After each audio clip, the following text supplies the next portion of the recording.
Welcome to our Line Opinion panelists for the week. We have former New Mexico State Senator Dee Dee Feldman. CEO of Girl Scouts of New Mexico, Rebecca Latham is with us. Thank you, Rebecca. And investigative and enterprise reporter at the Las Cruces Sun-News, Algernon Damasa is with us as well. Thank you, Algernon.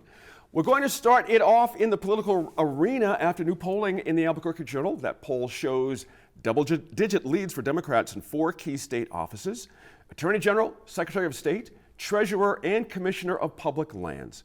We'll get to the governor's race in a moment, where Michelle Lujan Grisham has a 7-point lead. But starting broadly, Senator Feldman, were you at all surprised to see such big leads for Democrats across the board in New Mexico? I was not surprised for those statewide offices, other than governor, to see at least a 10-point lead. I think that's reflected in registration data.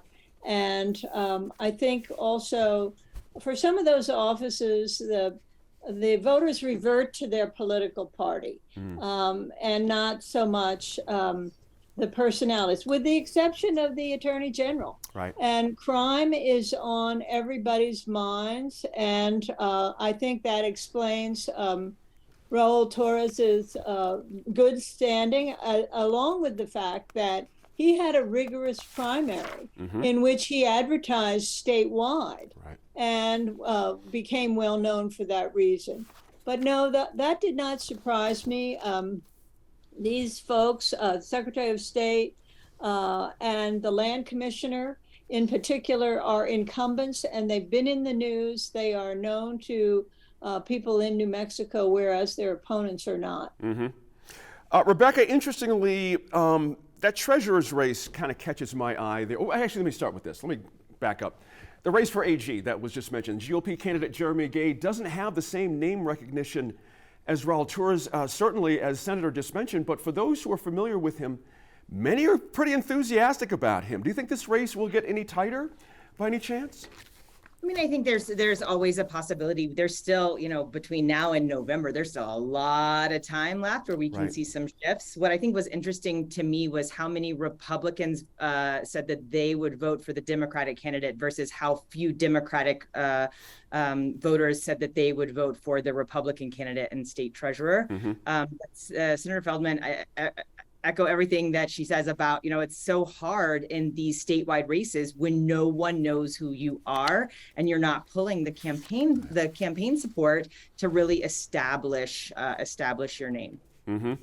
Algernon, interestingly, governor. Let's get to the governor. Her lead is a bit wider than the last way, to early polling. Do you expect that gap?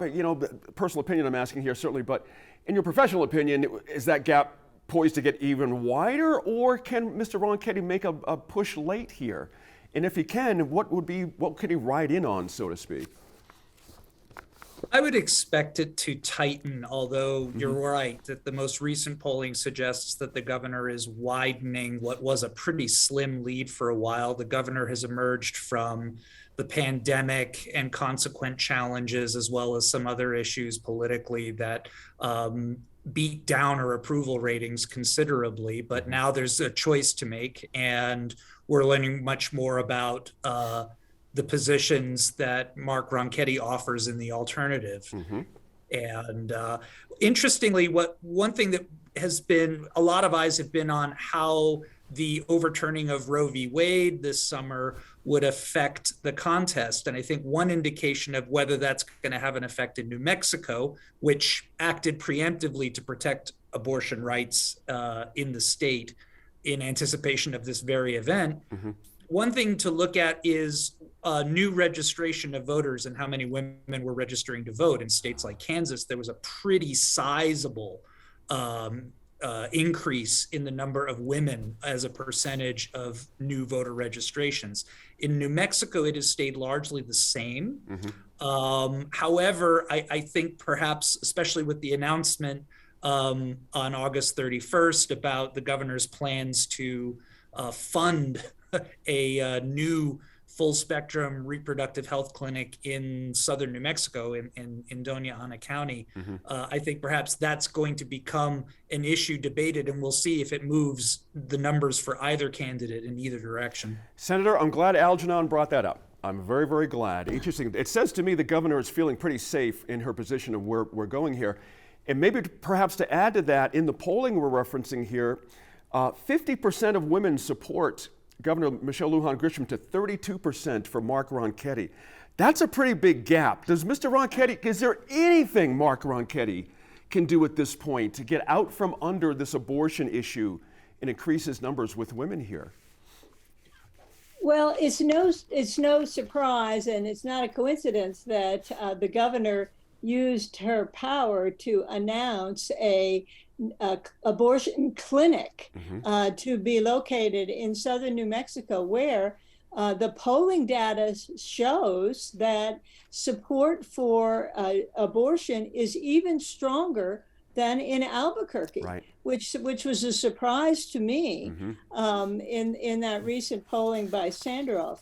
But I think the problem that Ronchetti is having is that he made a statement to Steve Smotherton, the controversial pastor of Legacy Church, that yes, he was opposed to all abortion, but for politics' sake, to be realistic, he was going to take a more moderate approach of opposing abortion, but accepting when there was a threat to the life of the mother, or in cases of rape and incest. So that brings that puts him kind of on the hot seat there because of that inconsistency. And I think, the polling data shows how strong Michelle Lujan Grisham is amongst women and amongst Hispanics. Yes. And that's the base that Ronchetti has to crack into in order to move his numbers. And by the way, there is another poll out too that shows that the governor's lead is not as substantial as the one in the Albuquerque Journal. That's the Greenberg-Quinlan poll, which puts Lujan Grisham at 48% and Ronchetti at 44%.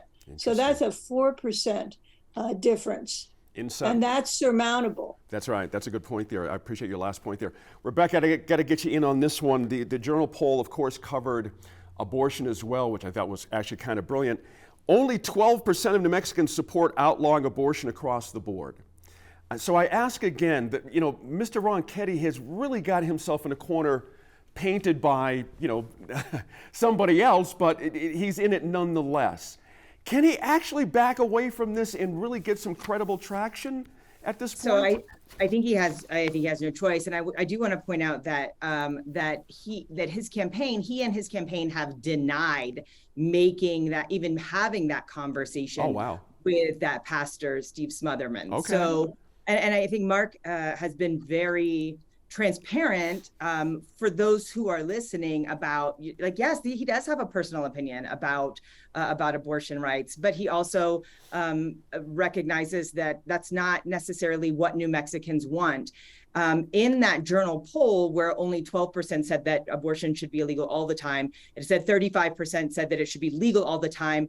The sweet spot there is that combined, so 22% say it should be legal with limitations and 25% say it should be illegal with limitations, which means 47% of the people polled have some sort of common ground on the earth. It's either it's legal with limits or it's illegal with limits, but it's like that there's some sort of a compromise. And so I think Ronchetti is going to have to tap into that, perhaps. The other thing I think is really interesting in this poll overall is while 47% say they want to vote for Governor Lujan Grisham and 40% say Ronchetti, the fact that 13% of voters have no confidence in either, 5% of them are they're so unhappy with the choices that they're willing to vote for someone who literally cannot win. And then 13% saying that they're unhappy with either choice, so they're just going to wait until the last minute to figure out who they're voting against. They're not voting for either candidate. They're going to vote against. And so it's going to be up to these two frontrunners to really establish the difference between themselves and the lesser of the two evils. That's a good point there. Rebecca, let me stay with you with this one thing here.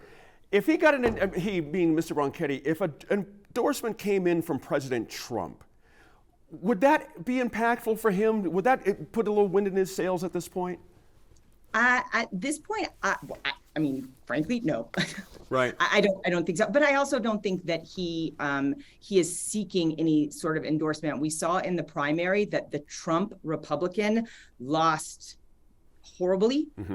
We see this more and more, I think, in some of the statewide races we were talking about. You have Trump Republicans that are running for office, and it's really hurting them. So where you see it working in everywhere else in the country, just like we know in New Mexico, doesn't mean it's going to work here. And I don't think that would really be something that the Ronchetti campaign would be seeking. I appreciate your points there. Thank you to the other two for letting me kind of stretch out there with Rebecca a little bit. They're very interesting points. Thank you for that analysis. We're already zeroing in on November, so stay with us for continued election coverage on candidates and the issues in the coming months. We'll be right back here with the Line panel in about 10 minutes to discuss a new tool to slow overdose deaths.